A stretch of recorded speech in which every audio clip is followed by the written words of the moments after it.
Welcome to Not Milk Never Milk. Subscribe if you're lactose intolerant. In this video, I will explain how to make oxygen gas in the laboratory. One common method involves the decomposition of hydrogen peroxide. When a 3% solution of hydrogen peroxide is combined with a small amount of manganese dioxide, oxygen gas is rapidly produced. The manganese dioxide acts as a catalyst, speeding up the reaction without being consumed. You can easily collect the oxygen gas by displacing water in an inverted container. Another effective method uses potassium chlorate. When heated to approximately 400 degrees Celsius, potassium chlorate decomposes to yield oxygen gas and potassium chloride.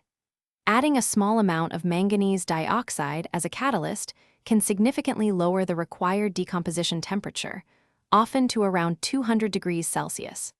This method produces a steady flow of oxygen, suitable for various experiments. Electrolysis offers a clean way to produce oxygen from water.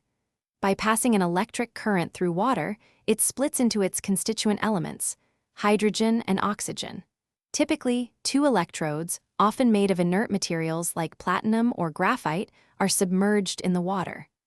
Oxygen gas forms at the anode, while hydrogen gas forms at the cathode, usually at a 2-to-1 volume ratio. Safety is paramount when working with chemicals and gases. Always wear safety goggles and gloves, and ensure your workspace is well ventilated to prevent gas accumulation.